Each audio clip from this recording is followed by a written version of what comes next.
नमस्कार, मैं प्रियांजलि। स्वागत है आपका द टाइम्स ऑफ हिंद में। 11 सितंबर दिन सोमवार वर्ष 1950 महाराष्ट्र चंद्रपुर कस्बे में एक मराठी परिवार मधुकर राव भागवत के घर एक ऐसे बालक का जन्म हुआ जो कि दुनिया के सबसे बड़े स्वयंसेवी संगठन राष्ट्रीय स्वयंसेवक संघ का छठा सह संचालक बना। आप अभी तक अंदाजा लगा चुके होंगे कि मैं किसी और की नहीं अपितु वर्तमान सर संचालक मधुकर मोहन भागवत जी के बारे में बात कर रही हूँ। आज मोहन भागवत जी के संदर्भ में बात करने के लिए उपस्थित है प्रांजल चतुर्वेदी जी। प्रांजल जी, मोहन भागवत जी का 11 सितंबर को जन्मदिन था। दुनिया आज भागवत जी को संघ का सर संचालक होने के नाते जानती है। भागवत जी के संघ से जुड़ाव के पीछे मुख्य कारण आप क्या मानते हैं? मोहन राव भागवत जी का जीवन बड़ा रोचक है। रोचक अर्थात रोचक उनका संघ से जुड़ना नहीं था,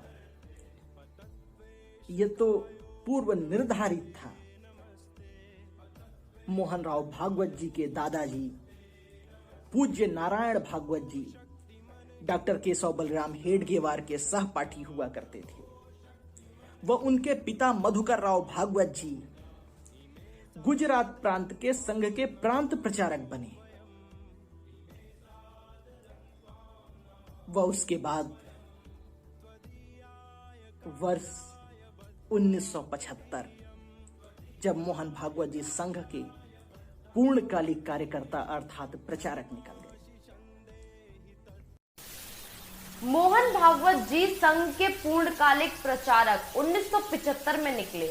वह सर संचालक 2009 में बने। इस बीच का जीवन भागवत जी का संघ में किस रूप से व्यतीत हुआ?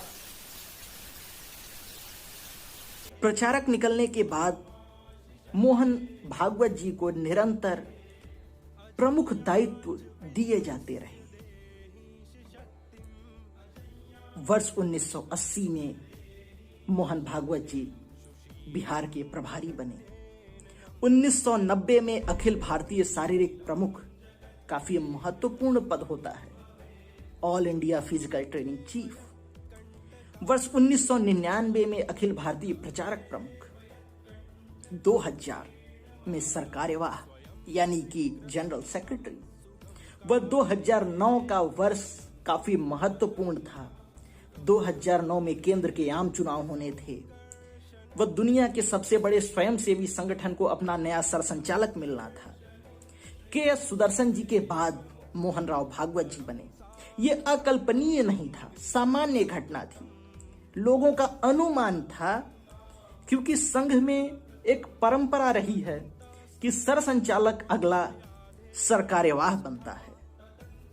एक अलिखित नियम के रूप में इसको देखा जा सकता है। 2014 में केंद्र में भाजपा सरकार में लौटी संघ की लोग बड़ी भूमिका मानते हैं। आप इसको किस रूप से देखते हैं? वह भाजपा के सत्तारूढ़ होने पर संघ का किस प्रकार से विस्तार हुआ? केंद्र में भाजपा की सरकार बनने के बाद संघ में काफी विस्तार हुआ। जो 40,000 शाखाएं संघ की 2010 में लगती थीं, वह 40,000 की संख्या बढ़कर के 57,000 हो गई।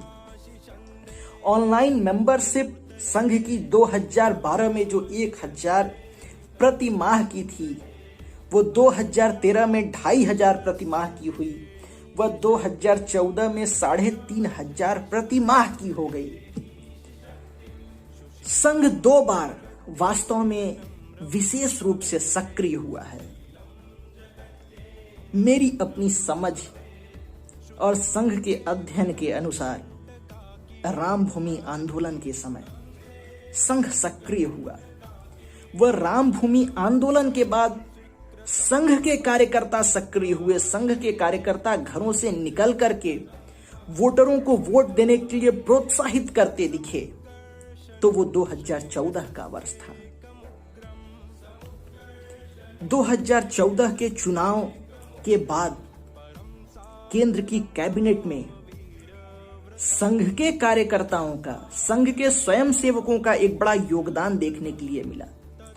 20 में से 9 कैबिनेट मिनिस्टर संघ की पृष्ठभूमि से आने वाले थे, जिनमें प्रमुख उदाहरण श्री नितिन गडकरी जी, श्री राजनाथ सिंह जी का देखने के लिए मिलता है।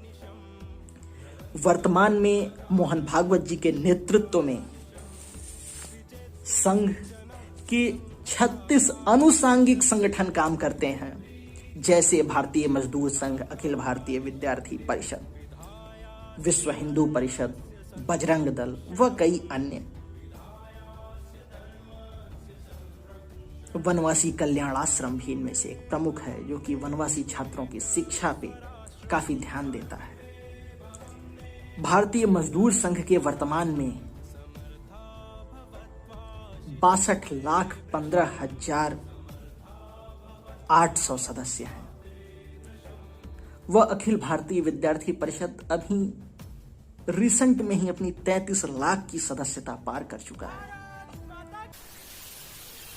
धन्यवाद प्रांजल जी आज हमारे साथ जुड़ने के लिए।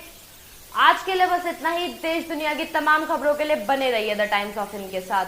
धन्यवाद।